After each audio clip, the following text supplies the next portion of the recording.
Nah, di sini saya akan menjelaskan tentang apa itu memori internal. Memori internal adalah memori yang dapat diakses secara langsung oleh prosesor.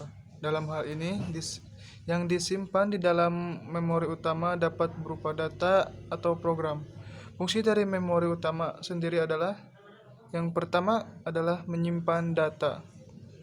Menyimpan data yang berasal dari piranti masukan sampai data dikirim ke ALU atau Arithmetic and Logic Unit untuk diproses. Dan yang kedua adalah menyimpan daya hasil pemrosesan ALU sebelum dikirimkan ke peranti keluaran, menampung program atau instruksi yang berasal dari peranti masukan atau dari peranti pengikat sekunder. Jenis-jenis memori internal. Yang pertama adalah ada ROM atau Read Only Memory. Adalah perangkat keras pada komputer berupa chip memori semikonduktor yang isinya hanya dapat dibaca. Jenis memori ini datanya hanya bisa dibaca dan tidak bisa ditulis secara berulang-ulang. Memori ini berjenis non-volatil, artinya data yang disimpan tidak mudah menguap atau hilang walaupun catu dayanya dimatikan. Dan yang kedua adalah RAM atau Random Access Memory. Merupakan jenis memori yang isinya dapat diganti-ganti selama komputer dihidupkan dan sebagai suatu penyimpanan data yang dapat dibaca atau ditulis dan dapat dilakukan secara berulang-ulang dengan data yang berbeda-beda.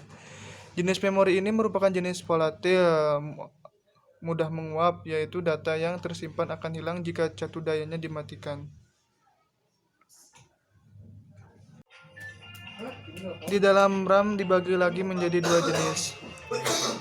Yang pertama, RAM statik. RAM statik menyimpan 1 bit informasi dalam sebuah flip-flop. RAM statik biasanya digunakan untuk aplikasi-aplikasi yang tidak memerlukan kapasitas memori RAM yang besar. Dan yang selanjutnya adalah RAM dinamik. RAM dinamik menyimpan 1 bit informasi data sebagai muatan. RAM dinamik menggunakan kapasitansi gerbang substrat sebuah transistor MOS dengan sel memori elementer untuk menjaga agar data yang tersimpan RAM dinamik tetap utuh. Data tersebut harus disegarkan kembali dengan cara membaca dan menulis ulang data tersebut ke memori. RAM dinamik ini digunakan untuk aplikasi yang memerlukan RAM dengan kapasitas besar.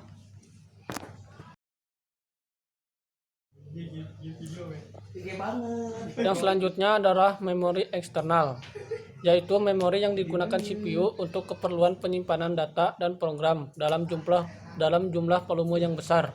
Biasanya yaitu portable yang bisa digunakan atau dilepas sesuka hati.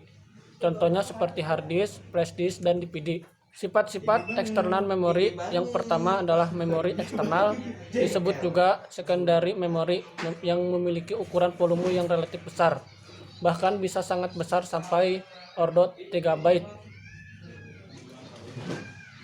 Digunakan sebagai storage atau gudang-gudang penyimpanan data dan program. Yang kedua adalah memiliki kecepatan akses data yang relatif lebih lambat jika dibandingkan dengan main memory atau RAM. Yang ketiga, program dan data yang disimpan biasanya dalam keadaan tidak aktif, misalnya dalam bentuk terkompres, contohnya seperti zip, atau program yang belum diinstal. Yang kedua adalah digunakan oleh CPU atau diprogram oleh CPU, digunakan sebagai virtual memory. Jenis-jenis memori eksternal. Yang pertama adalah semiconductor memory. Contohnya seperti ROM, EEPROM, flash memory atau flash disk. Yang kedua adalah magnetic memory. Magnetic memory memiliki dua bentuk, yaitu magnetic disk yang seperti contohnya hard disk, RAID, dan disket. Ya. Kemudian yang berbentuk magnetic tape, tipe backup, contohnya yaitu tipe backup. Yang terakhir adalah optical memory, yang contohnya adalah ROM.